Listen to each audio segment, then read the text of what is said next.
In the previous life, Qingru was originally the legitimate daughter of a high family and married the Crown Prince Zhao Jingheng, dedicating all her efforts to help him ascend to the throne. Unexpectedly, as soon as he ascended the throne, he was imprisoned in the cold palace. Killing one's own fetus by cesarean section and marrying one's illegitimate sister as the queen. To revive her life, she must persist in her original intention, establish academies and embroidery workshops, save the people from water and fire, and use her own light to illuminate the world. She must also let her fall into the abyss, take away everything she has, and let her taste the feeling of being completely lost and trapped in a swamp. Chapter 1. Rebirth. You are listening at novelfull.audio. In the winter of the 17th year of the Qianyuan reign, General Du's mansion was brightly lit at night. A month ago, the court reported that there was a rebellion in the northern region, and General Du Ji led an order to suppress the rebellion in the northern region. Just received news that General Du was poisoned and killed by an arrow. Du Qingru, the legitimate daughter, suddenly heard the bad news and was deeply saddened, and passed out in a coma. Maid Yuejian gave Qingru a silver needle and said, "Miss, wake up." Chen Mama, who was left by her mother, cried like tears. Qingru woke up leisurely, her head in disarray. Seeing the green bed curtains in front of her, how could they look so much like her boudoir? Didn't Grandma Chen die long ago? Sister Chang, Sister Chang. Her younger brother Du Qingzheng and younger sister Du Qingrong stood by her bed, calling out to her gently with a worried expression on their faces.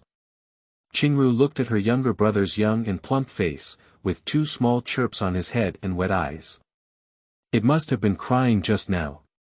Thinking about how he could still see his younger brother's arrogant appearance even after he died, he closed his eyes to suppress the discomfort in his heart.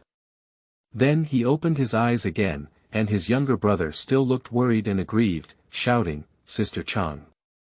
Qingru saw her younger sister Du Qingrong also looking like a child, wearing a double flat bun and full of worry. Thinking of the humiliation her younger sister had inflicted on her before her death, her eyes were full of sharpness. She was so frightened that she fell to the ground and cried, asking, "Chang. Chang, what's wrong with you?" "Yeah, what's wrong with her? She's already dead, isn't she?" The maid Qingdai's trembling voice said, "Miss, you must mourn for the general's matter, and you need to make decisions about the affairs in the mansion." When Qingru saw this scene, she remembered that when she was 13 years old, her father went on a campaign to the north and died of poisoning. Was she reborn? Reborn at the age of 13, tears poured down her face in an instant. Since she couldn't be reborn earlier, why is her father still missing? It's okay, she hasn't entered that tiger and wolf den yet. Her younger brother is okay, and her maternal family is also okay. Qingru let Qingdai help her up, walked out of the room, stood in front of the corridor, and called Bao Qin. "Go call the butler over. I have something to say." Bao Qin bent down to the yard and asked the little maid to go find the butler. Qingru watched as Aunt Lin, the biological mother of her illegitimate sister, sat in the corridor, her eyes red as she cooked medicine. Aunt Lin saw Qingru come out and walked forward to Bao, saying, "Miss, you are safe and sound. I can rest assured." Qingru saw her swollen and red eye sockets, and this plump expression was truly heartbreaking. In the previous life, Qingru was deceived by her appearance and treated her and her younger sister with kindness. Unexpectedly, they controlled the Du family and poisoned her younger brother, causing him to suffer and die. Qingru suppressed the idea of using a sword to kill her immediately, closed her eyes and didn't speak, nor did she call her up. She maintained her bowing demeanor, showing no signs of dissatisfaction at all. So tolerant, no wonder in the previous life she didn't notice the wild ambition of their mother and daughter at all. The butler came running over, and when Aunt Lin saw the butler coming over, she stepped aside and got up with the flow. Qingru didn't say anything even when she saw it. The butler crouched on the ground and saluted, saying, "Miss, please call the old servant over." "Do you have any orders?" Qingru glanced at the old butler, hunched back, feeling very sad. He was loyal to his father. After his father passed away, she got married and was killed because she didn't listen to Aunt Lin's orders.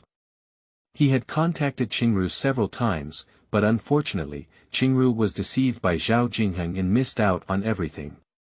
Qingru walked down the stairs and personally helped the old butler up. Du Bo, get up quickly. The house is in a mess, you need to take care of everything. Steward Du looked at Qingru personally helping him and was deeply moved. Miss, I will obey Mrs. orders. Du Bo, I am young and don't understand the rules of funeral arrangements. If you arrange it, you don't need to report it to me. You make your own decision. I only request that my father not lose his dignity and not be underestimated by others. Qingru choked up and ordered. The butler looked at the young lady who was not tall enough for him, with a small white face and a childlike voice that spoke with an extraordinary momentum. Wiping tears in her hands, she secretly thought to herself that she truly deserved to be the legitimate daughter of the general and his wife. She really has the demeanor of a great family. Du Bo received instructions and went to do it. Qingru thought of the previous life. After she fainted, the mansion was in chaos. The butler wanted to manage her father well, but also had to manage the mansion. In the end, she still lacked the skills to separate herself. Qingru now has no time to think about why she was reborn. She just wants to give her father a good farewell now. She needs to think about what happened at this time in her previous life. Miss, why don't you have some soup? You haven't eaten anything since you had your meal in the morning, said Grandma Chen, holding a bowl in front of her. Qingru said, hold the Qin, please give orders and let Qingjing move to my yard from today on. Chen Mama, the attendant, from today on, you go take care of Qingjing, including clothing, food, housing, and transportation. Every day, report to me and know. The attendant approached steadily and bowed, saying, yes, miss, I will definitely take good care of the young master. Chen Mama also bowed and said, I will definitely take good care of the eldest son. Qingru said this time that she should also protect her younger brother, let him grow up safely, and support the general's mansion. She not only needs to protect her younger brother, but also her family and the people around her. Several of Qingru's maids, known for their medical skills, passed away early in their last life. In order to help Zhao Jingheng win over people and control the epidemic, they followed her to Pengcheng, thousands of miles away. The epidemic was cured, but they were tired and unable to get up. Qing Dai is meticulous and skilled in managing accounts.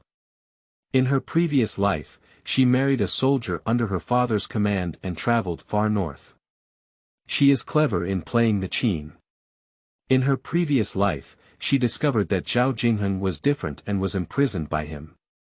The attendant is steady and reliable, guarding her from the last life until death. If she had been stronger in the previous life, she wouldn't have fallen into such a miserable state. Qingru leaned against the beautiful woman's bed, closing her eyes and recuperating, thinking to herself that tomorrow the emperor would come and issue a decree. The imperial edict is only a consolation, it only posthumously honored my father as the Marquis of Zhenbei, without any substantial reward.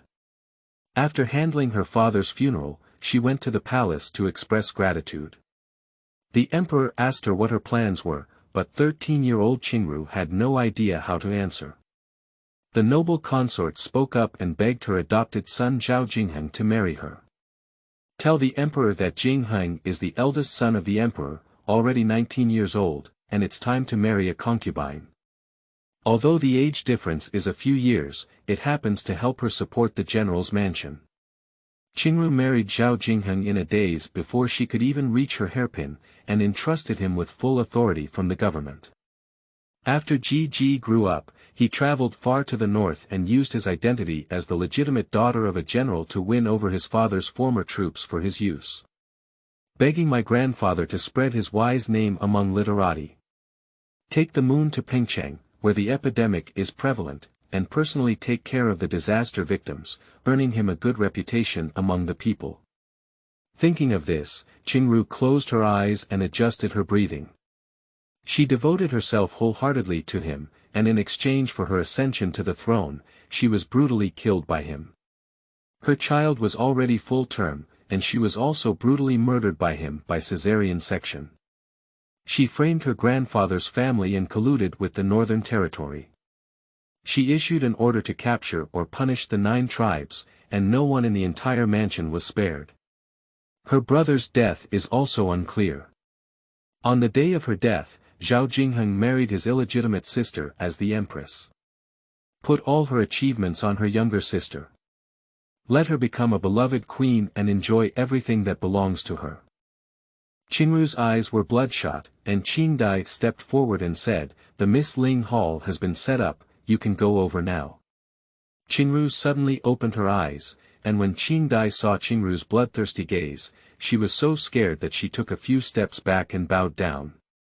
Qingru paused and said, "Qingdai, get up. Help me over." Chapter 2. Entering the palace to express gratitude. You are listening at novelfull.audio.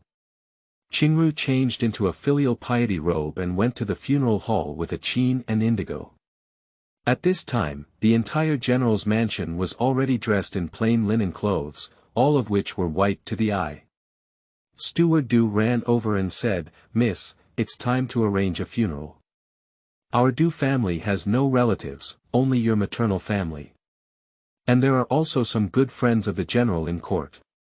Qingru perked up and said, "Let someone call Qingjing over and send reliable people to follow him to the Su family to report his funeral. As for my father's friend, you can see how to arrange it." Du, the butler, lowered his head and wiped away his tears. The eldest young master is only 7 years old, in the middle of the night. He won't say anything unless he goes to the Su family. No way, although Qingjing is young, he is a male servant of our general's mansion. He must go. Du Bo, please send reliable people to follow, and we must be foolproof. Qingru's tone was firm, and she also felt sorry for her younger brother, but he must go. Qingjing arrived with the attendant Chen Mama, dressed in filial piety clothes.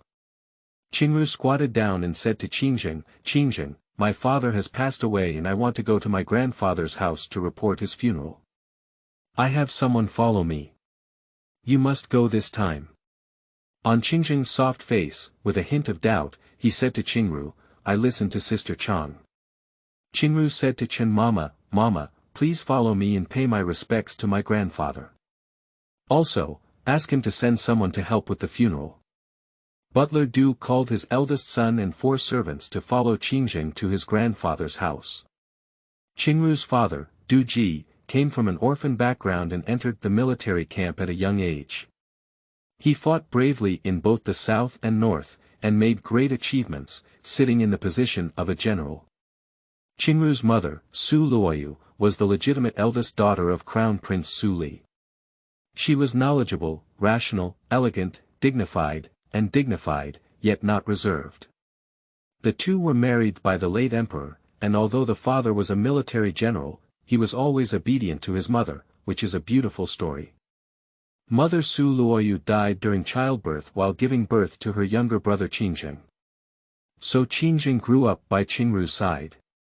My father went to war all year round without renewing his marriage, and the only concubine Lin had was his mother's concubine. Usually in Japan, she is known for her courtesy, and Qingru is very polite to her. Unexpectedly, she is a wolf in sheep's clothing. Aunt Lin took Lin Qingrong to the funeral hall and knelt in front of the memorial tablet to start guarding the spirit. Qingru doesn't have time to talk to her now, she needs to gather her energy and face the eunuch who will announce tomorrow. Looking at the well-organized servants, Qingru felt half relieved. Qingjing led his men and knocked on the door of his grandfather's house. The grandfather saw his little grandson kneeling outside the door in filial piety clothes, wiping away tears of heartache.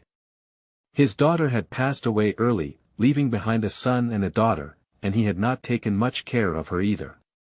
"Good child, you don't need to be polite. Why did you come?" Su Taifu helped his grandson up and asked. "The eldest sister said I should come," said the childish voice. Is your elder sister okay? She's suffering you all. Su Taifu trembled and said. Chen Mama timely approached and bowed, saying, the old slave takes the young lady to greet the old lady. The young lady is responsible for the funeral at home. The young lady said that she is still young compared to the young master, so please send someone to help her manage it to avoid any disrespect from the general's mansion. Su Taifu rubbed his beard and pondered. He was originally a scholar of the pure stream and did not want to interfere in the affairs of his daughter's husband's family. However, when his granddaughter suggested it, he couldn't refuse. The eldest son Su Ji stood up and said, Father, Ruer, Jing'er is still young. Let her aunt go to the inner courtyard and help with some cooking. Su Taifu nodded and said, you and your second brother can also help go and greet our colleagues in the court. Turning to Qingjing again, he said, my dear child, please go back first and watch your father's spirit well, so that your elder sister can rest assured. Your uncle and aunt will come to your door tomorrow to help you. After the solemn ceremony, turn around and leave. Su Taifu looked at the small person with a stern expression, feeling secretly pleased in his heart. The next morning, the eunuch who had issued a decree in the palace arrived, and the butler arranged an incense table. All the people in the mansion knelt in the courtyard. Eunuch's edict. In honor of heaven's good fortune, the emperor proclaimed that General Du Ji was a high-ranking official of the Liang dynasty, loyal, brave, and skilled in battle, with remarkable achievements. This edict is to posthumously confer the title of Marquis of Zhenbei, and his eldest son Du Qingjing will be the Crown Prince of Marquis of Zhenbei. He will inherit the title in the year of his weak crown. I am honored. Thank you. Long live the emperor, long live. Steward Du approached and presented a heavy purse, saying, Angel, thank you for your hard work. Please have some tea.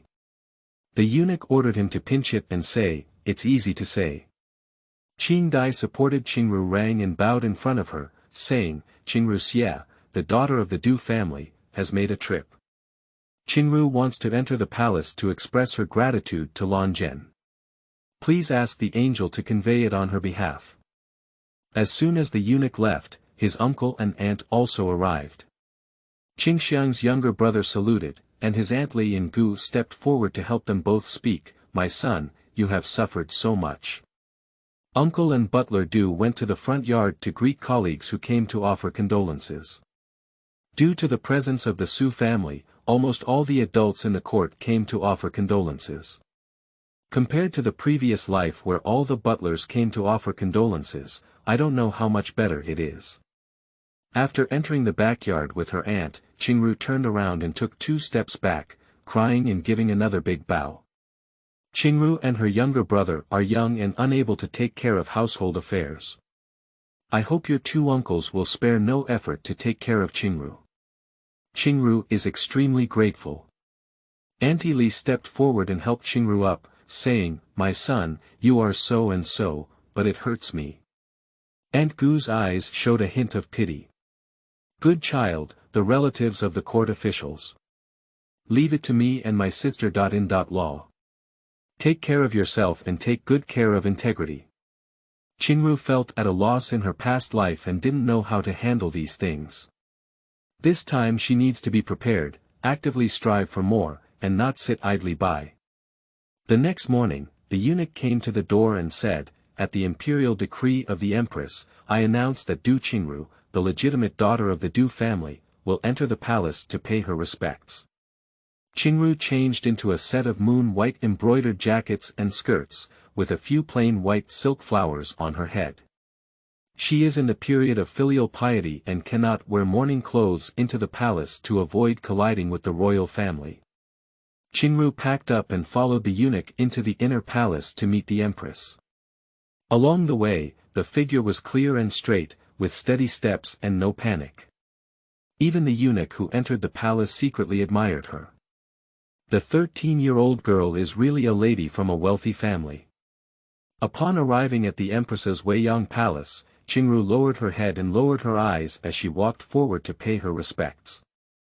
My daughter, please see Empress Dowager. Empress Dowager is blessed with peace and prosperity. Qingru's etiquette was extremely standard. The queen looked at the rare composure and grandeur of a teenage girl and said, "No gift, give me a seat." The palace attendant led Qingru to sit down at the bottom, and some palace attendants offered tea. The empress spoke up and said, "Your mother passed away early, and now the Marquis of Zhenbei has also sacrificed his life for the country. You should mourn for your young age." As soon as the queen finished speaking, a palace attendant sang, "The emperor has arrived." Qingru stood up and knelt down, and the empress came down from above and stood in front of the door. "I, my concubine, see the emperor." A bright yellow light walked past Qingru's eyes, and the emperor sat down and asked, "Who is this, empress?" Qingru stood up and walked forward to pay her respects, saying, "My daughter Du Qingru, I pay my respects to the emperor.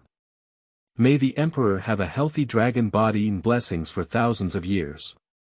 The emperor summoned Qingru in the name of the empress. How could he not know who she was? Free gift. Qingru stood up and stood at the bottom. The emperor asked, "You want to enter the palace to face the Holy Spirit, but what can I ask for?" Qingru lowered her eyes and said, "Returning to the emperor, I will first go to the palace to express my gratitude. However, I have something to ask for. I want to set off to the north to welcome my father's body and let him rest in peace. I hope the emperor's holy grace will be fulfilled." After speaking, Qingru knelt down again. Chapter 3. Departure to the Northern Territory. You are listening at novelfull.audio. The emperor heard the eunuch say that if Qingru wanted to enter the palace to express gratitude, he guessed that Qingru had something to ask for. "I never expected a 13-year-old girl to go to the north. How did he make a decision about this? It shouldn't be, it's inhumane. The general sacrificed his life for the country and was truly loyal and brave. A little girl like Ying is decisive." The emperor drank tea silently and observed Qingru kneeling motionless underground. She, a 13-year-old girl, did an excellent gift. The emperor glanced at the empress and the empress spoke out in time, "Your Majesty, it's difficult for such a young child to be as brave and decisive as her father. He is a filial and good child." The emperor's eyes sank slightly and he said, "I have ordered the soldiers from the northern border to escort them back to the capital. You can wait at home as a girl." Qingru crawled down and continued, "My daughter comes from a general's family, and my younger brother is still young. Qingru wants to fulfill her filial piety for her father and dare not insult his teachings to me." The emperor spoke with a resounding voice, "So, you insist on going?" His voice was filled with anger. Qingru gritted her scalp and said, "I beg the emperor's permission." The emperor stood up and patted the table with anger and a smile, saying, "Okay, you are indeed a subject of my Daliang. Raise your head." Qingru slowly lifted her head and lowered her gaze, afraid to look directly at the emperor. He was covered in a cold sweat, knowing that the emperor in front of him was still a wise ruler, that's why he dared to do so. But it was the first time facing the emperor's oppression and anger, and I almost couldn't bear it. The emperor looked at a tender baby face and was surprised. With such a small child's demeanor, he couldn't help but feel the good fortune of Du Ji, having such a daughter. The emperor spoke out, "I am honored with the throne without any gift, and I will pass on my decree. The legitimate daughter of the Marquis of Zhenbei, who is loyal, filial, virtuous, and dignified, will be granted the title of Lord of Huihe County." After speaking, the emperor stood up and left. Qingru had just stood up, but she didn't expect the emperor to give her such a great reward. She continued to kneel and bow, saying, "My daughter, I have received your order. Thank you for your kindness, emperor." The queen said, "Good child, it's difficult for you. Get up." The emperor felt that although this child was young, she had such great courage. The northern region was bitter and cold, let's see if she can accomplish this. Qingru came out of the palace, her legs were all weak. Adjust your breathing, even if you're afraid, you have to do it. You can't let the helpless situation of the previous life reappear. Qingru returned home and asked Bao Qin to invite his uncle. Uncle, I have already begged the emperor to agree to go to the northern border to welcome my father's body. Uncle stood up in an instant and said, Ruler, the northern region is far away and cold. Even ordinary men cannot bear it. How can you, a girl who has not yet reached her hairpin, go to the northern region? Qingru knelt on the ground again with a stubborn expression in her eyes and said, Uncle, I have made up my mind to go. I hope Uncle agrees. Uncle turned around a few times anxiously and said, Who do you look like, how can you be so stubborn? Qingru knelt down and couldn't get up, and her uncle reluctantly agreed, Ruler, if you insist on going, let your cousin accompany you. Qingru refused and said, Uncle, my cousin is going to have an exam next year. Now is the time to bury his head and study hard. I have my father's guards at home, and I will take them with me. However, Qingzheng is still young, so please take the trouble to teach him. Although he is young, he is the only male servant of the Marquis of Northern Town. I still want him to stand up early. Uncle, don't feel sorry for him. Qingru asked to hold the qin and pack his bags. Before leaving, he greeted his younger brother and younger sister, as well as Aunt Lin, who all went to the hall and said, I have requested the emperor to go to the northern border to welcome my father's body. I will set off tomorrow. Chen Mama, the attendant, you too must take good care of the young master. Everything is fine, you should do it yourself and not act falsely. Aunt Lin, you and your younger sister should stay at home and watch for your father's spirit. Don't make any mistakes. If you have something to discuss with Steward Du and Grandma Chen, you don't have to throw your head at socializing with your aunt. Qingzheng cried and said, I don't want my elder sister to leave, Wu. Qingru hugged him and said, Sister Chang must go. This is to show filial piety to your father. You stay at home and study hard with your uncle. When you grow up, you will take on the responsibility of the Marquis's mansion. Don't be afraid, Sister Chang will protect you. Aunt Lin approached with concern and said, I will guard Qingron well and wait for the county lord to return to the capital with the Marquis. It is difficult to travel in the northern region due to the bitter cold. The county lord takes good care of me. Qingru couldn't tell at all whether Aunt Lin had any other thoughts, whether it was her excellent acting skills or when she started to poison her younger brother. She can't spare any time to manage them now, anyway, she has already arranged everything at home. Finally, the butler Du said, Du Bo, you must choose 5 people from your father's guards to come with me to the northern border voluntarily. I will take Yuejian and Bao Qin with me. You can discuss matters related to the inner courtyard with Qin Dai. Du, the butler, looked red and said, the county lord's filial piety will surely be comforted by General Chuanxia's knowledge. The guards are all loyal to the general, otherwise the general wouldn't have stayed at home. The next morning, Qingru packed up and led a few people out of the city, riding horses and rushing north. Qingru is the eldest daughter of the family.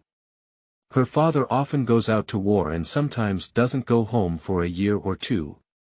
However, she is extremely pampered at home and has taken her on horseback rides since childhood. Although she is young, she has learned how to ride horses since childhood.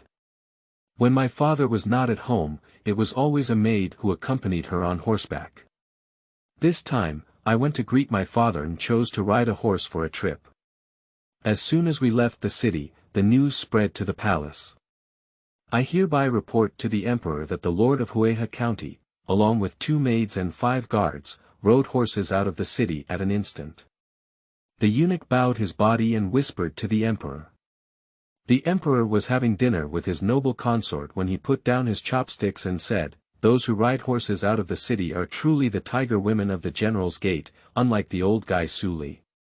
The noble consort picked up a hot handkerchief and wiped the emperor's hand, saying, the lord of Huehe County is the granddaughter of Grand Tutor Su. She is really a bold person. The emperor threw away his handkerchief and said, it's just that being brave is not good. Being able to do it is considered her ability. The noble consort watched as the emperor stood up to leave, and swallowed what she wanted to say. Farewell to the emperor. As soon as Qingru left the city, it started snowing. Fortunately, it wasn't heavy snow. I had a simple meal of dry food at noon and hurried on. The darker and colder the sky became, the guards went to the inn, held the qin, and asked the waiter for hot water to wash up. After riding down one day, Qingru's hands turned red from the cold and she had long been unconscious. I also ordered hot ginger soup and sent a portion to the guards. After washing up, Qingru is filial. As long as she is vegetarian, she can't eat anything at all, but she also needs to maintain her physical strength and hurry. I called Yu Jian and had some food with her. Yu Jian took the ointment and slowly applied it to her hand, saying, "County Lord, this is my homemade chilblain cream. After you apply it, you won't get chilblains anymore. The things you make are all excellent. You can use a little for holding the piano for a while. You should still call me Miss when you're out there." Yes. Taking a night's rest at the inn, the next morning the snow also stopped, but the temperature was very low. Holding a qin, Qingru draped a cloak and said, "After breakfast, we can set off." Chapter 4. Enemies Meet. You are listening at novelfull.audio. The snow drifted all night, and the outskirts were already covered in silver. It was so early that the snow scene had not been destroyed, and the trees stood tall, with a clear chill in the cold. A row of horses galloped past, the cold wind howled, and Qingru was shivering and trembling as if riding a horse. His fingers were already cold and uncontrollable. Even so, Qingru will never stop for a moment. It wasn't until an hour later that there were gradually pedestrians on the road. The sun was rising, and the white snowy scenery was dazzling. After another hour of galloping, heading north, the boundary of the capital city was reached. The guard said, "Miss, find a place to drink some hot water and rest. Time is running out, you can stay overnight in Chongqing at night." Qingru nodded, holding the piano and helping her dismount. Her whole body had already been blown through by the cold wind. My legs are numb and numb. The broken hair under the hat, eyelashes, and eyebrows were all frozen with frost and snow. Thinking of my father made my heart sour, and tears filled my eyes. I took the opportunity to gently cover them with a handkerchief. The guards lit a fire for Qingru and the maidservant, boiled hot water, and then retreated 100 meters to start a new fire and boil water. Qingru held the cup, sipping warmth and spreading it to all four limbs. Holding the qin also heated up the dry food and handed it to Qingru. In less than a quarter of an hour, a group of people and horses came from the north, quite leisurely, and didn't look like they were on their way. Standing at the guard's end, a servant approached and asked, "Who are you? Why are you here?" The leading guard stepped forward and clasped his fists, saying, "Who is this adult?" The guard dared to ask, seeing that his attire was luxurious and not ordinary people. "Dare, my lord is the eldest prince, he hasn't come to pay his respects yet. Greetings to the crown prince. We are from the marquis's mansion in Zhenbei, accompanying Lord Huihe to the northern territory to welcome the marquis back. I heard that my father just appointed the legitimate daughter of the Marquis of Zhenbei as the Lord of Huihe County. Take me over and say hello to her." Zhao Jingheng smiled and said to the guards, "Your Highness, after all, it was her who came to greet you with the county lord's greetings." "It's not proper for you to go there," said the attendant with dissatisfaction. "It's okay, it's not in the capital, let's go." Qingru saw the guard walking over with a familiar figure, squinting her eyes. A towering hatred rose in her heart. This man was the husband she had used all possible means to help in her previous life, as well as the shameless person who killed her and her son. He was a member of her maternal clan and was not worthy of being a human being. Before Zhao Jingheng could hide the anger in his eyes, he stood in front of Qingru and said, "The Marquis of Zhenbei is my hero in Daliang. It's difficult to travel through the wind and snow here. The county lord, take care of yourself all the way." If you need any help, just mention it to me. Don't worry about the eldest prince, we still have to hurry. The eldest prince is at his own discretion, hold the qin, let's go. With a simple bow, he turned around and left. Qingru suppressed his anger, mounted his horse, and galloped with his whip. The guards bowed silently and retreated, riding horses to chase after Qingru. Before the crown prince could react, Qingru had already left. The attendant said, "The lord of Huehe County is too impolite. Your Highness, you have humbled yourself to come and see her. She is too disrespectful." The words of the attendant were just the doubts in the eldest prince's heart. He thought she would be grateful and have a great liking for him. Why did she, as an orphan, not take him seriously like this? She felt a hint of annoyance in her heart. It's okay, the Marquis of Zhenbei just passed away. I think she's also mixed with sorrow, which is why she lost her composure, he said with a calm and indifferent expression. Qingru rode a horse for half an hour, and the cold wind dissipated the anger in his chest, slowly calming down. Holding the qin and seeing the moon also slowed down with the speed. "Miss, what's wrong with you? The eldest prince is really a humble and polite person. He holds a high position and is a rare and virtuous servant. He cherishes poverty and old age, and is the most virtuous among several princes." Qingru looked at her holding the qin and said so. Zhao Jingheng was also too good at disguising herself. In her past life, she was blinded by this external reputation, thinking that he was someone who could be entrusted for life. She gave her everything with sincerity. "I entrusted the entire Marquis of Zhenbei to him, but I didn't expect my younger brother to die in less than 2 years. After her marriage, she took her only illegitimate sister to the prince's mansion to accompany her because she had no relatives. She tried her best to win over Zhao Jingheng's father's old followers and comfort his subjects until she became pregnant and her maternal family spoke for Zhao Jingheng in court, so that he could firmly establish his throne. He somehow colluded with his illegitimate sister, harming her younger brother and killing her maternal family. These things were only known to her before she died. In a new life, Qingru is no longer like a fool in the previous one. She wants to become stronger, she wants to tear off Zhao Jingheng's mask with her own hands, and she wants to destroy everything he cares about with her own hands. Now she is too young and weak, and can only endure seeing him. Qingru was lost in thought and didn't answer. Yu Jian spoke up and said, "I heard that the eldest prince is the adopted son of the Empress Dowager, and his birth mother was a concubine in the palace before the emperor ascended the throne.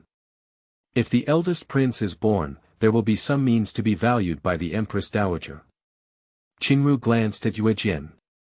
If Yue Jian had not died early in her previous life, would she have discovered the true face under Zhao Jingheng's mask? In the previous life, Yu Jian went to Pengcheng with her to treat the epidemic. The epidemic was cured, but Yu Jian died. Qingru was startled in her heart, wondering if it might be Zhao Jingheng's poison hand. Zhao Jingheng went back to the imperial palace to meet the emperor and said, "My son pays his respects to my father and the emperor. I went hunting in the suburbs and have harvested a lot. The deer meat I hunted has already been sent to the imperial kitchen. I hope my father and the emperor are healthy and the prosperity of the Liang country is prosperous. I also hunted a few high-quality white fox skins. If I want to offer them to my mother and empress, I can use them as a protective hand to show my filial piety." The emperor chuckled and said, "Heng'er, you are unparalleled in intelligence and bravery. You are both virtuous and filial, and you will be rewarded with jade as you wish." His son, who comes from a low background, is calm and obedient. He is usually careful and filial, no wonder he is a few years older. Compared to the other princes, he is very gentle and resilient. Zhao Jingheng saluted and knelt down, saying, "Thank you, my dear son, for the reward from your father." On the way back to Beijing this time, I met the lord of Huehe County. The Marquis of Zhenbei, Zhongyong, must have suffered a lot along the way due to the wind and snow. Zhao Jingheng sighed. The emperor snorted, "This girl from the general's family was not pampered, it's just that. If you want to go, go. If I don't agree to her trip, I will not fulfill her filial piety. The eunuch next to the emperor brought tea, and the eldest prince spoke in a timely manner, "My dear, go and greet my mother to avoid her worry. I'm leaving." In the Jianjia palace, the noble consort sat on the couch with her eyes closed to rest, and the palace maids knelt beside her to help her beat her legs. "The eldest prince is here." The noble consort opened her eyes and saw the eldest prince dressed in a blue robe kneeling in front of her and bowing, "My son, please give my mother my regards. My mother is blessed with peace and prosperity. Free of charge." The noblewoman looked at her extraordinary and elegant adopted son before her and smiled gently. Heng'er went hunting in the suburbs of Beijing, but he was tired. "Returning to my mother's concubine, my son is not tired. He has hunted several good white fox skins, which have been handed over to the Shanggong Bureau to protect his mother's hands. My mother also has them. In addition, I have made a scarf for my mother alone, which is warm and soft to wear in winter. This is my son's filial piety to you. Good child, you have a heart. Before the mother takes her with you, your heart feels very warm. The noble consort has an extremely beautiful appearance, a graceful figure, and is charming and affectionate. The emperor dotes on her very much. Her mother's family is only a local official and has no influence in the capital. She has been in the palace for many years without any offspring, and surprisingly achieved the position of noble consort. The emperor recorded the eldest prince under her name, indicating her great favor. Chapter 5. Accidents. You are listening at novelfull.audio. Heng'er, you are already 19 years old this year. Your father doesn't even say he will choose a consort for you. I will hold a plum blossom banquet for you to choose from. The noble consort looked like a kind mother. Father is busy with national affairs, so he must have forgotten his son's age. This matter is not urgent for his mother. Zhao Jingheng felt very uncomfortable when he mentioned this. His father said he valued him, neither caring about him nor arranging important tasks for him. He will soon be 20 years old and has no real power. I came back from hunting and met the lord of Huihe County. She has gone to the northern border, which is different from the girls in the capital. Zhao Jingheng seemed to casually mention it. The lord of Huihe County, although the Marquis of Zhenbei has disappeared, still has influence in the military. His mother's family, the Su family, is also the head of literati, and his family background is good, but he is too young. Mother, I just casually mentioned it. Besides, there is no shortage of people to take care of in our mansion. Zhao Jingheng pondered and said, he is not in a hurry to marry the head of the family. He lacks a legitimate consort. The noble concubine smiled coquettishly and said, Heng'er is thinking right. Let me mention it to your father when it's suitable. Zhao Jingheng bowed and retired. He already had a concubine and 2 concubines who had been serving him since childhood. He had a low status and suffered greatly. Therefore, before marrying a concubine, he would not agree to let others give birth to his eldest son. He did not want what happened to him to happen again to his child. His nominal adopted mother of the noble consort is only 6 years older than him, beautiful and charming. Every time he comes to greet her, he lowers his head, afraid that one may accidentally bump into the noble consort. Qingru and his group arrived at Daochang City in the evening and requested a room. Qingru immediately requested to wash up, and his inner thighs were painful, as well as his waist. Although she can ride a horse, after a long journey, her body as a child can't bear it anymore. Bao Qin asked the waiter for hot water and ordered vegetable congee. Yue Jian looked at Qingru's body, her inner thighs had no skin left and were swollen and red. Yue Jian took out an anti-swelling ointment and gently wiped it. Qingru still felt pain and only breathed in. Seeing the situation on the moon, I lowered my head and exhaled gently. The burning pain accompanied by the coolness made me feel a little better. Holding a chin and holding a hot towel to wipe Qingru's face, she looked at the redness and swelling on her legs, tears streaming down her face. They were all tall horses, and the young lady had not yet grown up. She rode horses for 2 consecutive days and couldn't bear to say, "Miss, why don't we take a day off?" "No, we need to go as soon as possible, we can't delay." Qingru applied a hot towel to her face, tears rolling down her face. Qingru felt dizzy and fell asleep before eating. She tried to wake her up with a qin, but was stopped by Yuejian. "Stop shouting, Miss can't eat much either. Why don't you let her rest well and eat again when she wakes up?" As soon as the marquis leaves, the young lady is different from before. Holding a qin, sitting by the bed, tucking in the blanket for Qingru, remembered how the young lady had transformed in just a few days. Yu Jian's emotions visibly lowered as she said, "The eldest young master is still young, and the entire marquis' mansion depends on the eldest lady. She needs to hold on as soon as possible. You said that our eldest daughter has no uncles and brothers outside, and there is no serious elder except Aunt Lin inside. In the future, the eldest daughter will be the only one in charge of the mansion, and there will be no one to help her."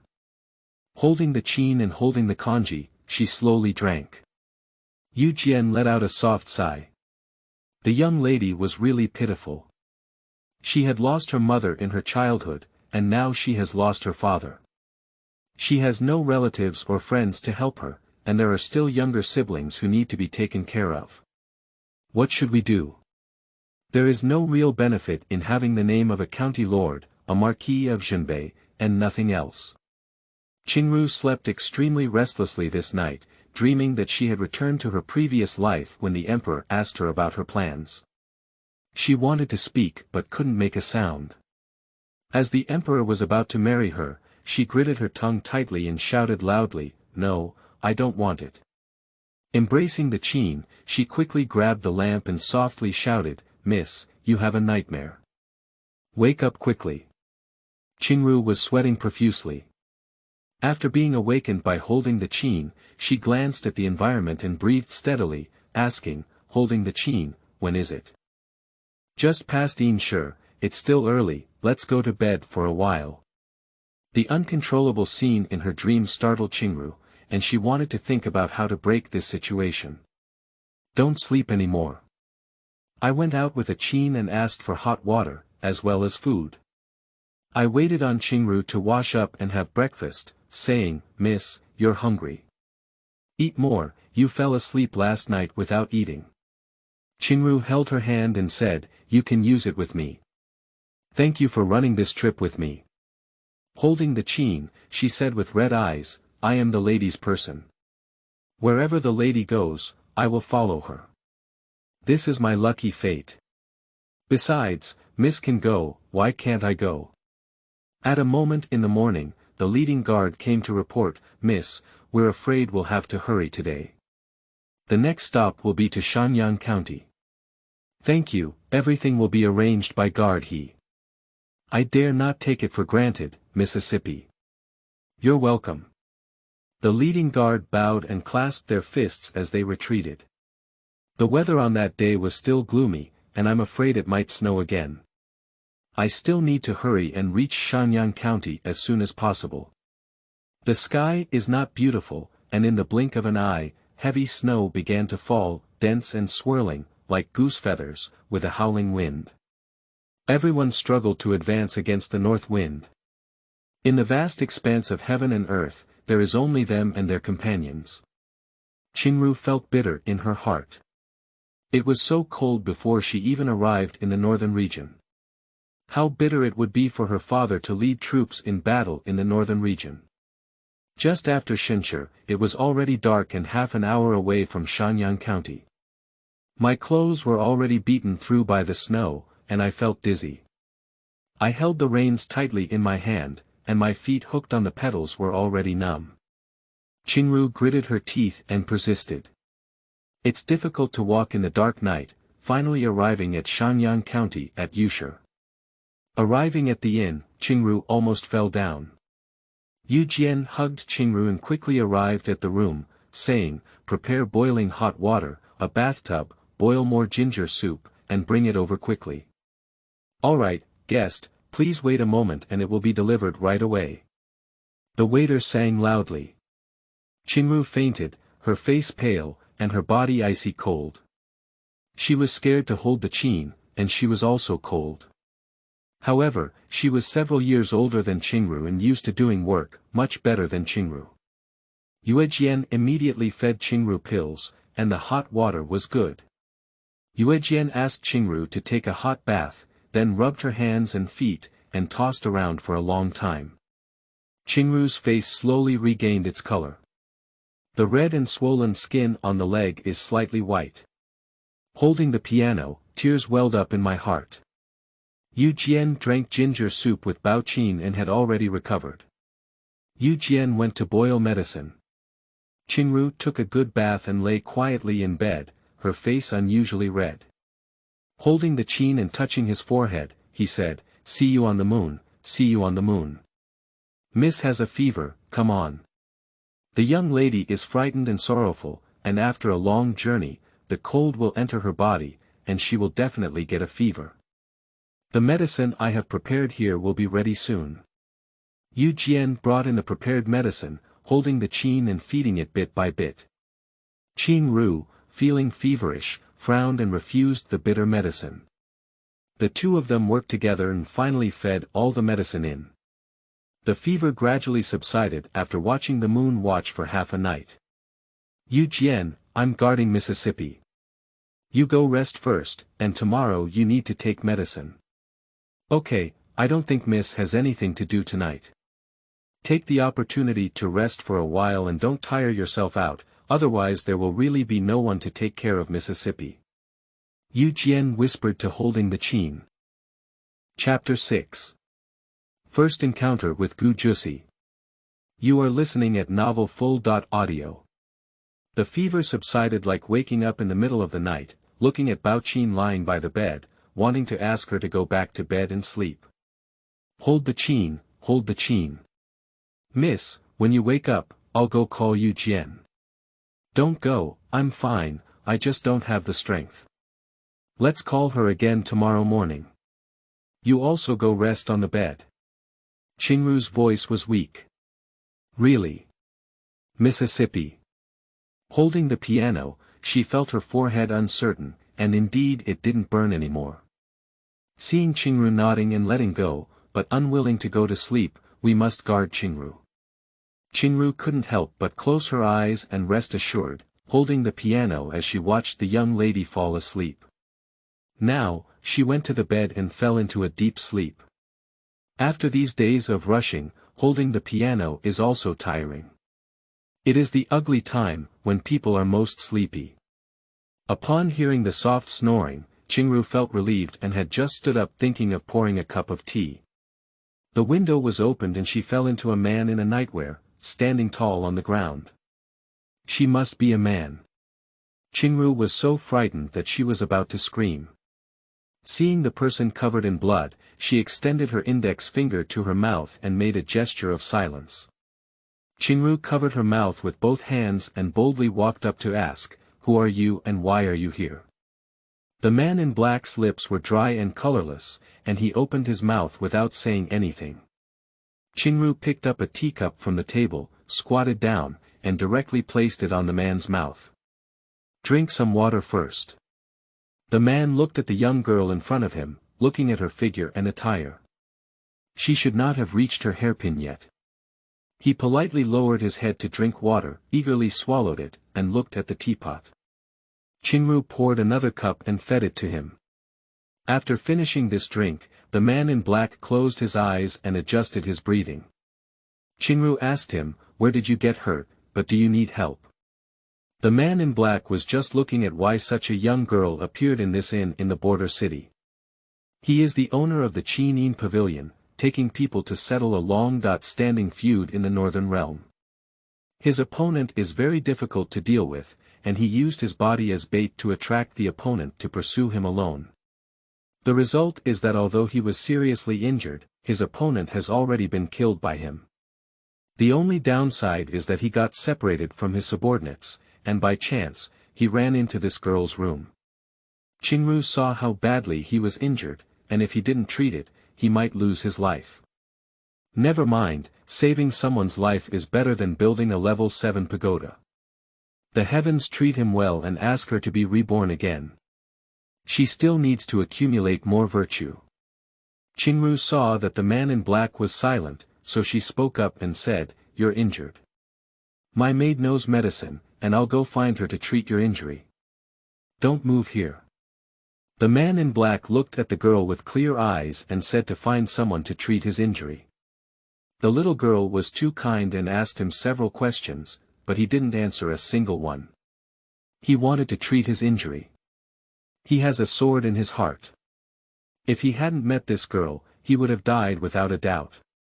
Qingru went to the next room and gently knocked on the door, saying, "Moon, wake up." Yu Jian heard the voice of the young lady and quickly opened the door, saying, "Miss, why did you come out?" "Holding the piano, but what's going on?" "Bring the medicine box over." "Put it on." Yu Jian quickly put on her coat, picked up the medicine box, and came over with the young lady. As soon as I entered the room, I smelled a strong smell of blood and looked around, only to see a man in black with injuries all over his body. Looking up at Qingru, "Miss, this person is Yu Jian. On this side of the border city, with heavy snowfall and a shortage of medical supplies, this young master has been injured. Since we have encountered him, please show him your injuries." Yu Jian put down the medicine box and walked forward, saying, "Yes." The man in black collapsed by the table, already unconscious. What caught the eye was that several sword wounds on his arm were not fatal, and then he looked down at a 3-inch deep wound in his abdomen, with a lot of blood loss and a wound in his heart. Yu Jian quickly examined it, but fortunately, it did not damage his heart meridian, otherwise the immortals would be difficult to save. Anyway, if left untreated, it will definitely endanger one's life. Yu Jian went to fetch the warm wine from the guards to clean the man's wound. The man in a coma showed no pain at all. He had no choice but to speed up the treatment and sprinkle medicine powder on the wound. As soon as he sprinkled it, he was soaked in blood and had to sprinkle it again. He had to repeat it 3 times before getting gauze to wrap him up. Wrapped up, he was called to pick up the qin, and a few people worked together to lift him onto the couch. "Miss, I'm going to decoct medicine, and he probably will have a fever too. I'll go prepare first." Yu Jian went out to decoct medicine. After the moon receded, the man woke up and spoke in a daze, "Thank you very much, girl. I don't know how to address you." Qingru smiled and said, "I asked you, you didn't say anything, now come and ask me." "I'm Jiusi. I came from the north and encountered some accidents. Fortunately, I met a girl and thanked her for saving my life." The man lay down and clasped his fists, saying, "The appropriate gift is the gift in the martial arts world. Jiusi is a master in the martial arts world. After being trained since childhood, his body has much stronger recovery ability than ordinary people." "What kind of battlefield are you from the north?" Qingru asked with tears in her eyes and a trembling voice. Jiusi saw the girl who had just recovered and burst into tears in a moment, feeling a bit puzzled. With a very light voice, he still spoke up and said, "General Du, who has been guarding the northern border for many years, is loyal, brave, and wise. The soldiers under his command are also brave and skilled in battle. The northern border is unharmed, but the general's passing is truly a pain for the great Liang." Jiusi sighed as he mentioned General Du. Although the tone is weak, one can hear affirmation of the general. Qingru couldn't help but cry. It was the first time she had heard her father's achievements and affirmation from someone else's mouth.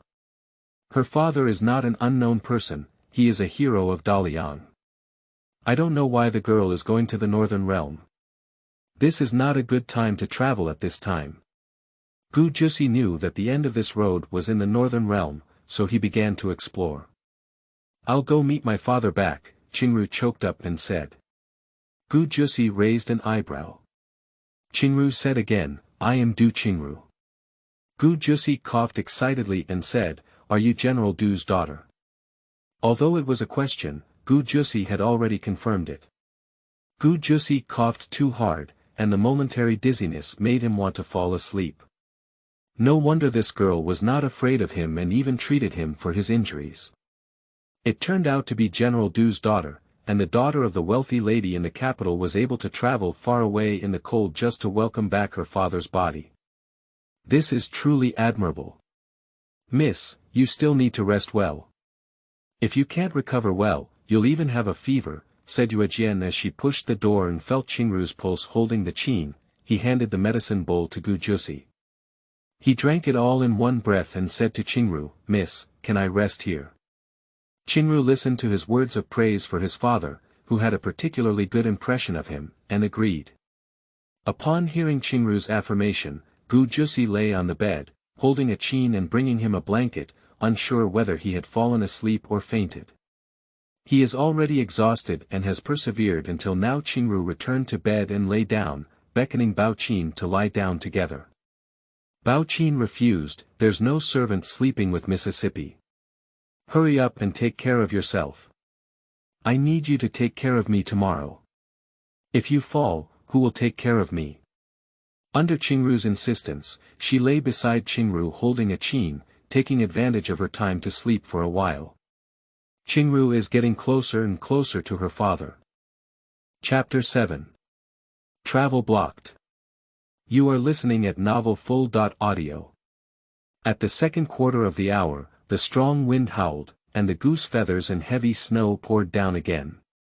I slept very restlessly that night, and when Qingru flipped over for the fourth time, I lit up the lamp while holding the qin. Miss, are you feeling unwell? I'll go call you Jian. She picked up the qin, put on her clothes, and opened the door to go out. No need, call her again at dawn. You go see how Mr. Gu is doing. Holding a qin and a candlestick, he walked towards Gu Jiusi and looked at her blushing face, saying, Miss, Lord Gu. Before she could finish speaking, Gu Jiusi stood up and reached out to grab the neck holding the qin. Her eyes were sharp and ruthless, and with such force, the blood from the wound on her arm was oozing out. The candlestick fell to the ground and made a clanging sound. Cough, cough, miss. Holding the qin, she begged for help from Qingru, feeling uncomfortable. Hold the qin, Master Gu, let go quickly. Qingru walked forward. Gu Jiusi saw Qingru and relaxed his guard. He let go of holding the qin and fell to the ground, coughing and retreating, his eyes fearful and trembling all over. Qingru stood in front of Gu Jiusi, with a thin body and eyes as cold as ice, which was extremely mismatched with this body. Gu Jiusi squinted her eyes, looked back, and Qingru returned to normal. Gu Jiusi thought she was mistaken. How could such a young girl have such cold eyes? Master Gu, you can leave after you rest. His tone was cold and distant. Gu Jiusi's unintentional vigilance made Qingru feel uneasy. This man is definitely not simple. Miss Du, I'm alone. In such weather, if you let me leave, the medicine from last night will be wasted. Gu Jiusi spoke sincerely. Clear as silence, just looking at Gu Jiusi with a scrutinizing gaze. Miss Du, I wander in the martial arts world all year round, and this is just a life-saving skill. I didn't intentionally harm your maid. You saved my life, and I have nothing to repay. Qingru spoke up and stopped, I don't want you to repay me. We met by chance and it was easy to save you. Just be good and leave. Gu Jiusi saw the resolute gaze in his eyes and quietly closed them, saying, Thank you, Miss Du, I'll leave at dawn. After daybreak, Yuejian came over with a medicine bowl, one for Qingru and the other for Gu Jiusi. Seeing that Gu Jiusi's arm was bleeding again, she took a medicine box and applied medicine to him, then bandaged it again. Bring breakfast with a qin in your arms, walk around Gu Jiusi, and hide far away. This man is too terrifying. Qingru left Gu Jiusi for breakfast, and Gu Jiusi left with a pale face. Miss, why did this person come from? They scared me to death, she said, patting her chest with a qin. Qingru spoke lightly and said, I don't know either. Yu Jian gave Qingru a pulse and glanced at her, saying, "Miss, what do you think?" "I'm fine now." Yue Jian looked at Qingru's pale face. "How could it be okay?" "I'm afraid it might affect my journey." Coincidentally, guard he stood at the door and reported, "Miss, the snow is too heavy. With such weather, we cannot reach Yuyang County before it gets dark." We discussed and decided to rest in place and wait until the snow stops before rushing on. Qingru whispered through the door, the guards in this northern region, are used to walking and obey their arrangements. Even if you're in a hurry, you can't rush through the snow. It's really dangerous to be trapped in the wilderness. The guard bowed and retreated, returning to the room. Several brothers surrounded the table. One person spoke up and said, "What did Miss say?" The young lady said she agreed to rush after the snow stopped. This his mother weather is really hard to endure. "Miss, you can handle it. What are you complaining about? If it weren't for the general leaving us in the mansion, would have followed the general to the battlefield. Even if I had fought my life, I would have saved the general." He then slammed the table hard. Everyone lowered their heads and remained silent, feeling sorry for the general. The general was brave and skilled in battle, going through countless battles of all sizes. They were all soldiers, and since they went to the battlefield, they had already set aside life and death. Unexpectedly, it was a heavy poison arrow. This was too sad and resentful, stirring up the morale of the army. After a battle, the northern border was defeated and the northern border was devastated. The air pressure inside the room was very low. He knocked on the door with a chain and said, "Guard the young lady asked me to bring ginger soup." "Miss yeah," said the guard as he opened the door and clasped his fists. The other guards took the ginger soup. "I can't make it on this day. Miss said to let you rest well and not lose out on your food." Bao Qin stood at the door and said to He Shui. Everyone looked at Bao Qin and said, "Miss Xie misses it." Embracing the qin and blessing the body, turn around and leave. The guards are all sincerely grateful to Qingru. Their young lady has the same courage as the general at such a young age. If she were a man, she would definitely be able to wield her sword and go to the battlefield like the general, and mount her horse to conquer the world. There was heavy snow outside, and after drinking medicine, Qingru didn't even remember to wake up. She lay in bed, closed her eyes, and was eager to meet her father. 5 days ago, the soldiers in the northern region had already escorted his body back to Beijing. If everything went smoothly, she should meet them in Liaoxi County. In her previous life, she traveled far to the north for Zhao Jingheng, and this road was also traversed. However, it was in early autumn that she took a carriage and returned before winter, without such a bitter cold. After marrying Zhao Jingheng, the emperor granted him the title of Prince Chongping, and the northern territory was under his jurisdiction. As the legitimate daughter of General Du, the princess of Chongping, she went to the northern territory to deliver supplies to the soldiers, winning Zhao Jingheng's military morale and laying the foundation for his ascension to the throne as emperor. Thinking of this, Qingru's heart surged with a towering hatred. She wanted her father to settle down, and the next thing she needed to solve was the emperor's gift of marriage. After returning to the capital, she planned again to tear off Zhao Jingheng's disguised face bit by bit, and then let him fall into the quagmire, never to turn over.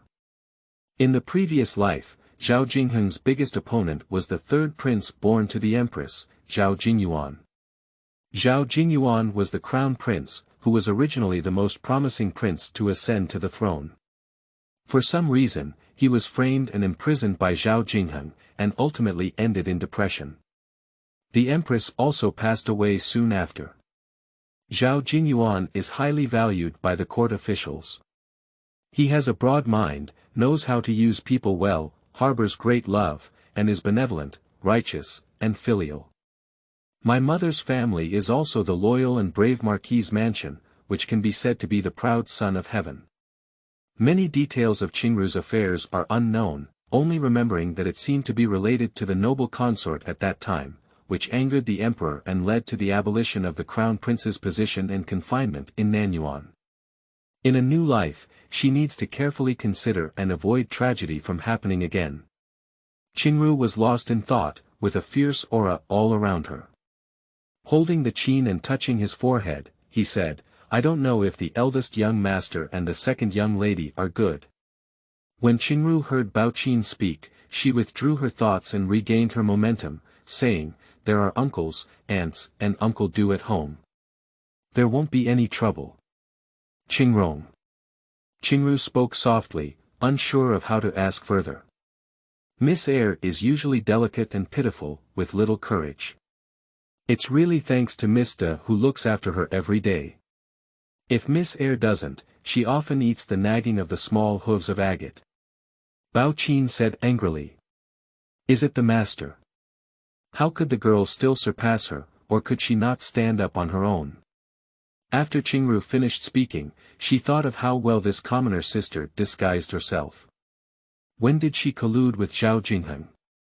Did she go to Pingcheng, to the north, or even earlier? Once she was admitted to the mansion. Chapter 8. Entanglement with Jiusi. You are listening at novelfull.audio. After Qingru finished speaking, she lay in bed, listening to the sound of snowfall. Holding the qin, she saw Qingru closing her eyes and cleverly keeping silent. Qingru stayed in the room for a whole day, taking naps one by one, but at night she didn't feel sleepy anymore. Holding the qin and palm the lamp, Qingru picked up a military book and leaned against the bed to read. Miss, be careful not to hurt your eyes, don't look. Qingru was instructed by holding the qin. It's okay, I'm not tired either, and I don't know if tomorrow's snow can stop. Qingru coughed as she spoke. My throat started itching during dinner and I kept wanting to cough. Oh, why cough? I'll go call you Jian. Hold the qin, wait. Before Qingru could finish speaking, hold the qin and open the door, not forgetting to close it tightly. Holding the qin and pulling Yue Jian, she pushed the door in and said, Yue Jian, hurry up and show Mississippi. She coughed several times. Her voice was filled with anxiety. It's just that my throat is a bit itchy. I coughed twice and drank some water to moisten it. It's not so exaggerated. Qingru looked at the anxious holding of the qin and said angrily. Yu Jian came over to check her pulse, very serious. After a moment, she stood up and said, I'll adjust the prescription, make it ready, and send it over. Hold the qin, take care of the young lady and rest first.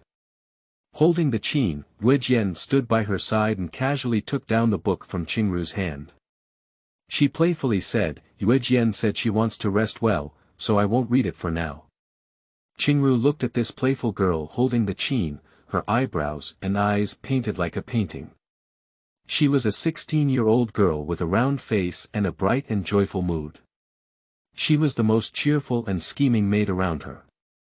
Such a good girl was imprisoned by Zhao Jingheng in the previous life, and her fate goes without saying. Thinking of holding the piano and managing her like this, her heart softened and she smiled faintly, saying softly, okay, stop looking. Unexpectedly holding the piano, I thought it would take some time for the young lady to listen, but I didn't expect it to be so easy to talk. Feeling his forehead, he muttered, it's okay, I didn't have a fever. Qingru is speechless to the extreme, holding the qin. It's also good, she must protect the people around her in this life. Don't let them get hurt. Qingru pushed open the window and saw that the snow had stopped, and the moon was hanging in the sky. It was quiet and bright as day. The moon is so bright, I think tomorrow will be a sunny day. Qingru murmured. Tomorrow will be sunny. Do you want to continue your departure tomorrow? A sudden male voice sounded. Who? Qingru asked in horror, instantly calming her mind. Jiusi opened the window and said, Miss Du is me. Her voice came from the next room. Qingru couldn't see anyone, but she must have been thinking for a while. You haven't left yet. My wound cannot travel far at the moment, so I will rest here for a few days. Gu Jiusi explained to Qingru.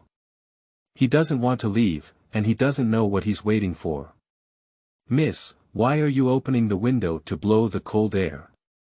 You're still sick. She complained while closing the window. You still have to say it's Yuejian before you listen.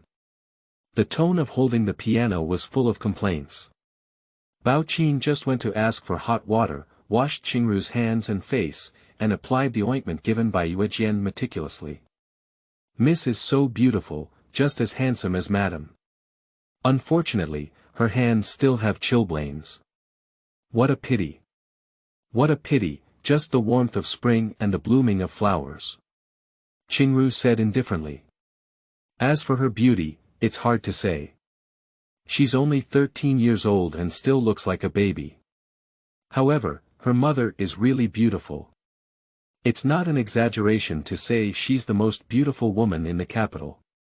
She's good at singing and dancing, and excels in every aspect of music, chess, calligraphy, and painting. She still remembers her mother's appearance, extremely gentle towards her, always holding and kissing her, singing nursery rhymes to lull her to sleep. Holding the qin and mixing it with hot water, I soaked Qingru's feet and also developed chilblains on them. The water was very hot, and the chilblains were itchy. Apply the ointment one by one to the chilblains, holding the qin. Qingru is lying in bed, with Tang Pezi in the blanket. Holding the qin, she waited on Qingru to drink medicine and said, Miss has really grown up now. When she was a child, she always cried and refused to drink medicine. When she was a child, her wife comforted her.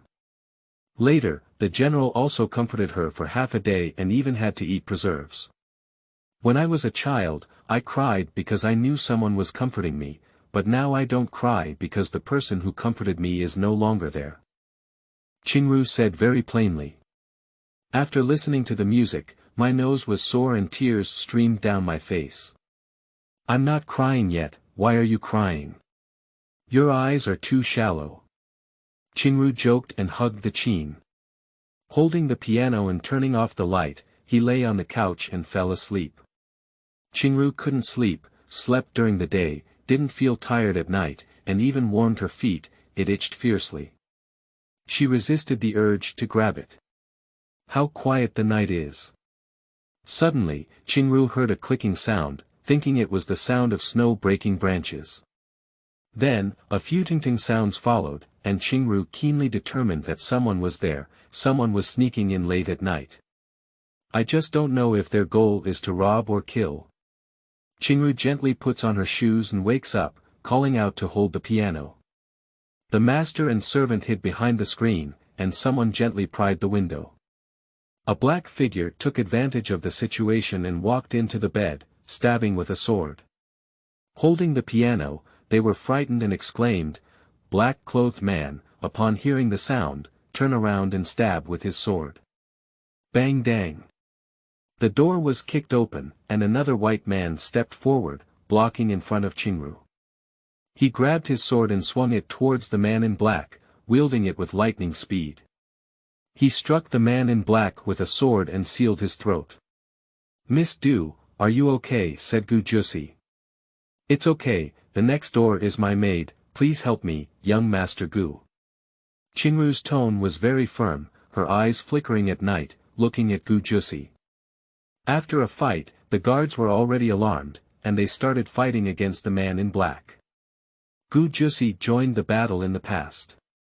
When Yu Jian came out of the room and exclaimed in shock, she had already woken up. "Come and protect Qingru."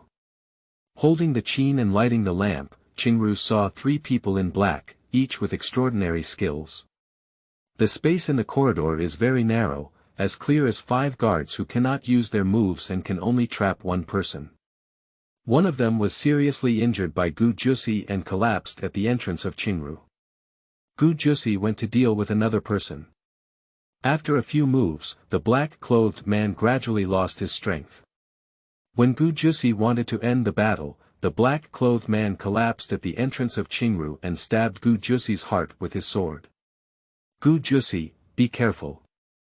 Qingru kept an eye on the man in black. Seeing that he was about to launch a surprise attack, she became extremely nervous and ran over 2 steps, grabbing the man's sword. The man in black slapped Qingru on the body, and Qingru fell in front of the screen. Jiusi saw that Qingru was injured and turned around to cut off the neck of the black-clothed man with a sword. He then swung his sword again to end the surprise attack on the black-clothed man's life. Guardians he and the others also controlled the remaining black-clothed man, and Jiusi's red eyes stepped forward to seal his throat with a sword. Qingru's mouth was bleeding, and her hands were also bleeding. She held the chain trembling and cried, unable to speak. Yuejian frowned, but she didn't even notice what happened when the young lady approached. Yujian ran back to the room to get the medicine box, and Jiusi picked up Qingru Hong's eyes and said, "How could you possibly be his opponent? You're so foolish." Qingru coughed and said, "This is the best outcome. I just got a minor injury. If I don't stop, you will be attacked back and forth." Qingru didn't want to speak anymore. Just saying a word made her heart ache a bit. If Jiusi was injured and died, her guards would definitely not be a match for the man in black. They will all die in that way. When Jiusi heard such a little girl so concerned about his safety, the cold ice in her heart seemed to melt away. Chapter 9. Jiusi sending her female guard. You are listening at novelfull.audio. Jiusi held Qingru in bed and lay down, looking at her. The teenage girl was also scared to death when she saw this situation. She fell ill and rushed forward to save him, sacrificing her life. She also had time to think about what kind of situation would be beneficial to him. He was raised by the old master of the Qinin Pavilion, who taught him how to kill, control people, make people afraid, and respect him. Later on, he became the owner of the Qinin Pavilion. Many people wanted his life, and his subordinates were also afraid that he would respect him. However, this little girl saved him twice in less than 2 days, fearing that he would be attacked both inside and outside. She sacrificed her life to save him. In his opinion, the man in black is not to be feared. For Qingru, the man in black is deadly. He stared straight at Qingru. Until Yujian said, "Young master, please move on. It's so inconvenient to continue here." Jiusi retreated outside the screen, blew a bone whistle, and refused to move. He needs to stay here to avoid any further danger. Yujian lifted Qingru's clothes and asked, "Is there any injury on Mississippi? I just have a severe pain in my heart and mouth, and also in my hands. Everything else is fine." Yujian had a thorough examination, carefully felt her pulse, and then proceeded to treat the wound on her hand. "Miss, you are too impulsive. No matter how deep the incision is, you don't need your hand. I'll disinfect the wound with wine first. It may hurt a bit, please hold back." Yujian held the wine and rinsed Qingru's wound. "Ah, it hurts so much." Qingru couldn't help but shout out. Jiusi heard it and walked around the screen. Seeing Qingru's pale face and sweat beads on her forehead in winter, Jiusi pushed away Baoqin and approached Qingru's shoulder. Baoqin stood on the side and pointed at Jiusi, saying, "You're so unreasonable." Jiusi glanced over, but Baoqin dared not speak. Yujian didn't say anything when she saw it. She continued to clean Qingru's wound, sprinkled medicine powder, and tightly wrapped it with gauze. After handling the hair on Qingru's forehead, it was soaked in sweat and then fell into a deep sleep. Jiusi took out a porcelain bottle and poured out a pill to give to Yujian. "It's for treating internal injuries. Take it for your girl." Yujian took the pill and placed it at the tip of her nose to smell it. The fragrance was fragrant, and she sniffed it with her heart. Yujian looked up with bright eyes at Jiusi and said, "Jiuhua Tower." Jiusi nodded and saw that the maid was knowledgeable enough to recognize the Jiuhua Tower. "Since you recognize it, hurry up and give it to your girl," she said. Yujian was extremely excited. The legendary Jiuhua Tower, which is hard to find in the martial arts world, was actually in her hands. If possible, she really wants to stay and research. According to the pharmacopoeia, Jiuhua Tower has the effect of lifting dead people and whitening flesh and bones. Actually, the young lady was not seriously injured to the point of using Jiuhua Tower, but seeing Gu Jiusi's eager gaze, she still fed it to Qingru. Yu Jian couldn't understand why she didn't use Jiuhua Tower since Gu Jiusi had it. Gu Jiusi saw Qingru swallowing the pill, and only then did his heart lift. Feeling the vibration of the bone whistle in front of you, gently place Qingru on the bed and lie down. Opening the door and going out, there were 7 black men in uniform standing in the hallway. When they saw Gu Jiusi, they all knelt down on one knee, clasped their fists, and saluted, saying, "I came down late. Please punish me, Lord." Several guards of Qingru were watching the black-clothed man who had just died, feeling lost. Gu Jiusi calmly said, "Handle it and come find me." Yes. Gu Jiusi returned to the room and waited for a few people, rubbing their thumbs and fingers. Qingru's injury was destined to prevent her from leaving tomorrow. The black-clothed man just now came to kill him. Qingru must protect Qingru's safety because he is involved in this martial arts struggle. 7 people with dark and powerful attire stood at the door, and someone spoke up, "Master, we have already dealt with it. Go to Master Fei Yu's place and pick 2 well-trained experts. Chase the wind and breeze, you 2 stay, the others have nothing to do and return to the pavilion." Gu Jiusi said with a calm face. "Yes, Lord." After speaking, everyone except for chasing the wind and breeze flashed away. Fei Yue, the leader, specializes in training female assassins in his Qinin pavilion. He wants 2 maids to serve Qingru and protect her personally. He has too many things to do and too many enemies to protect Qingru, but instead it will bring danger to her. Qingru slept very well, warm and relaxed on her body. She had never slept so well since her rebirth. When the sky was bright, Qingru woke up and was about to sit up. She was still holding onto the bed with her palm, but the sudden pain made her only inhale. She forgot that her hand was injured last night. Look at the right hand wrapped like zongzi. Clear as a bitter smile, it really hurts. "Miss, you're awake, wait for me." Holding the qin and putting down the hot water, she ran over to help Qingru. Holding the qin and leaning against the bed, Qingru said, "Miss, I'll go call Yu Jian."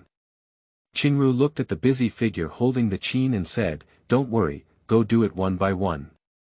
Yu Jian came over and saw that Qingru's expression was okay, truly worthy of the Jiuhua Tower. After reapplying the medicine on his hand, he said, "You don't need to take that bitter medicine today."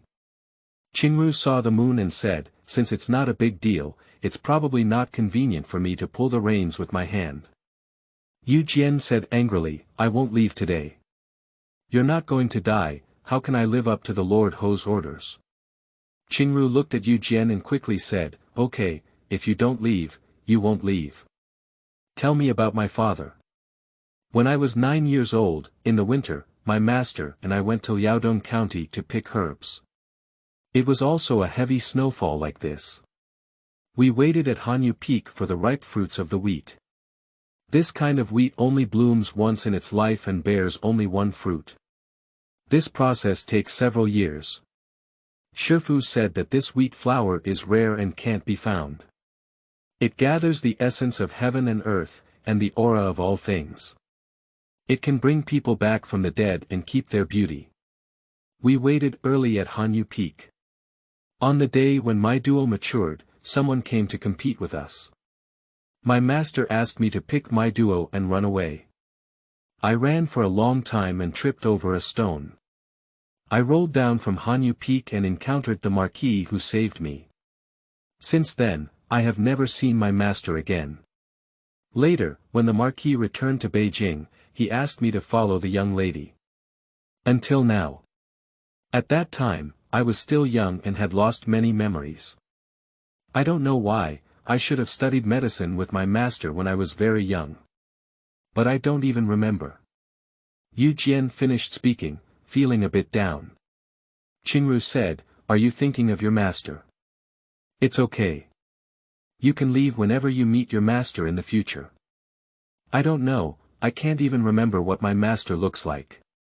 The knocking sound interrupted their conversation, and they went to open the door with their Qin in their arms. They saw Jiusi lifting his foot and wanting to enter.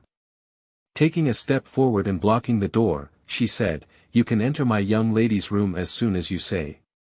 What if my young lady's reputation is damaged?" Her words were still trembling. Jiusi thought to himself, this little maid is afraid that he will die.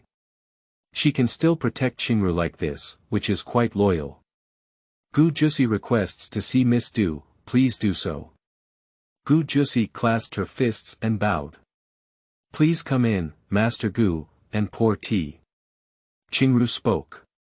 Holding the Qin and pouting, he reluctantly invited Jiusi into the door, only to see two girls following behind him. Qingru put on her coat, supported by Yuejian, and walked around the screen to meet Jiusi. These two people will follow you to protect you from now on, only at your command. Jiusi looked at Qingru and said. Please give me your name, Lord. Two girls wearing purple dresses knelt on one knee and said in unison to Qingru. Chapter 10. Finally arriving at Liaoxi County. You are listening at Novel Full.audio. I don't lack a maid, you keep it for yourself. Qingru frowned and refused. You have heard that, master, there is no end left. Jiusi said calmly. Two women in purple clothes showed a frightened expression on their faces and kowtowed to Qingru, saying, Please give me a name, Lord. Don't scare them, who are you and what are you doing? Qingru was clearly unhappy. You guys step back first. Jiusi spoke up. Qingru glanced at Baoqin and Yuejian, and the two of them also withdrew. Jiusi slowly spoke up and said, Do you know the Qinin Pavilion? I am the owner of the Qinin Pavilion. The man in black came to kill me last night, and by chance, you got involved. The cause of this is me. I will give you two people to protect your safety, otherwise I'm afraid you won't be able to reach the northern border and welcome your father back. They are absolutely loyal, and your loyal target is you. You can rest assured of this. Qingru heard him talk about the Qinin Pavilion yesterday, which was a bit familiar to her. She didn't remember it for a moment. Today, when she listened again, she remembered that in the previous life, Zhao Jingheng had even spent a lot of money to buy news from the Qinin Pavilion, and even sought help from it. Qinin Pavilion is an independent and influential institution in the martial arts world, detached from the jurisdiction of the court. The news of Qinin Pavilion even predates the court. As the owner of the pavilion, Jiusi is definitely a perverted existence. What is the Qinin Pavilion?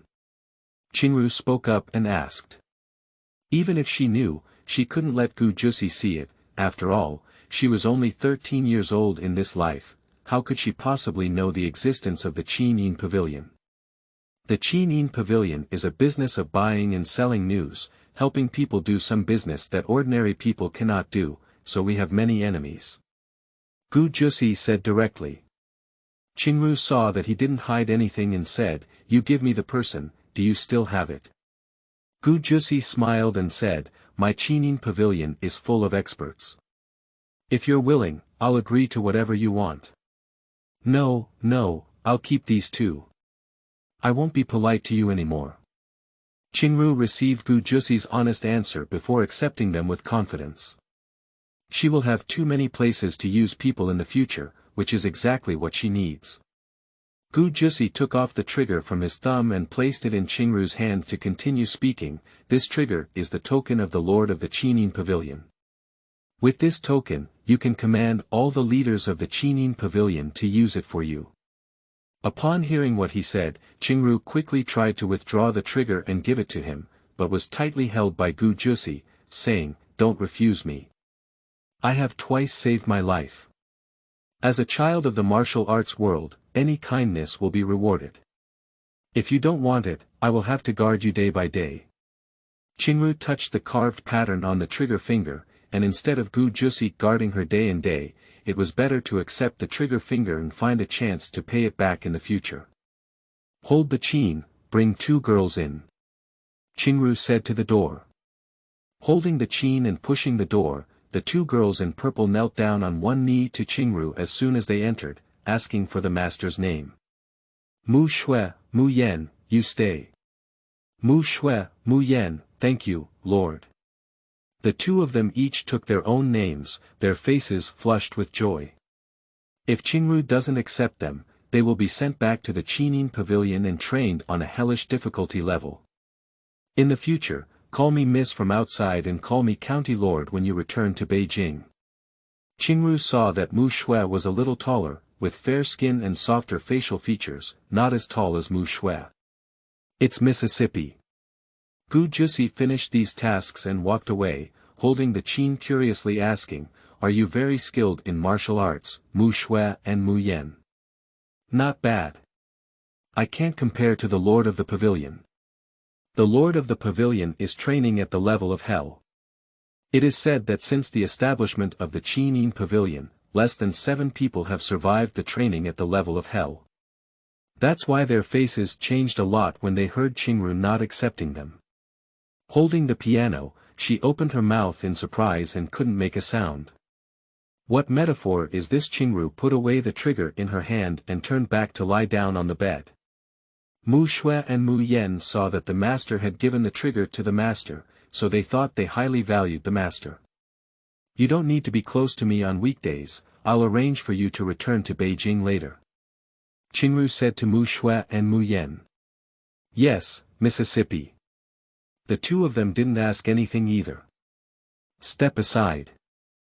I was scared to death. I thought the young lady didn't want me anymore, she said as she ran over with a chain. After all, Mu Shui and Mu Yan are much stronger than her. You want to avoid leisure, I won't do what you want. Qingru deliberately teased Bao Qin. Another day was delayed. Early the next morning, Qingru instructed Bao Qin to pack up his things and go on his way. He gathered up and the guards saw 2 more girls next to Qingru, who were experts. They were worried and didn't say anything. When I got on the horse, Qingru was worried. Yesterday, I ate with a chain and fed it. Today, I'm afraid it's not convenient to ride the horse. While in a daze, Mu Shui approached and said, let's ride together with the young lady. My riding skills are very stable. Qingru nodded, and Mu Shui picked her up. She flipped over and mounted her horse. Before Qingru could react, she had already sat steadily on the horse. Mu Shui was draped in a fur cloak, able to completely protect Qingru in her arms. Riding horses and whipping, the group set off for Liaoxi County. Although there was still snow, the journey was relatively smooth. Qingru felt the most comfortable today. Mu Shui was very warm on her body, and her cloak was very tight to protect her, so there was hardly any cold wind blowing. The arrival time in Liaoxi County was 1 hour earlier than expected. The guard went to the inn to book a room, and Mu Yan stood under the horse and reached out to pick up Qingru. He ran over with a chain and squeezed Mu Yan away. He reached out his hand and said, Miss, be careful. Qingru shook her head and helped her off the horse holding the chain. At this moment, a carrier pigeon flew over and landed on Mayan's horse. Mayan went over and grabbed the pigeon, took the message from his leg, and handed it over to Qingru. Qingru was really puzzled. Where did the carrier pigeon come from? When she opened the message, she saw a note that read, Deputy General Xiao Yu escorts, arriving in Liaodong County tomorrow. Who brought this news? Qingru looked at Mayan and asked. Mayan bowed and said, Miss, it's chasing the wind next to the Lord of the Pavilion. He went to the north to inquire last night. You don't need to be too polite in front of me in the future. I don't like it. Just hold the chain and meet the moon. Qingru instructed. Kneel down and bow at any moment, are you tired? Qingru took out the trigger and as soon as it was taken out, Mu Shui and Mu Yan immediately knelt on the ground. Qingru said, You are my people now. You said you don't need to be polite anymore, kneel down. The two of them stood up together and said, I haven't gotten used to it yet. Please punish me, Mississippi. Forget it, slowly correct it in the future. Qingru rubbed the trigger finger, carving something like an auspicious beast on it. This trigger is too big for her to hold, and she says, hold the piano, you have time to weave a chain for me. Qingru thinks she should still wear it around her neck. She's really afraid of losing such a valuable token. Miss, please go back to the inn first. I've been talking outside for so long, and I'm already hungry, said the playful response while holding the piano.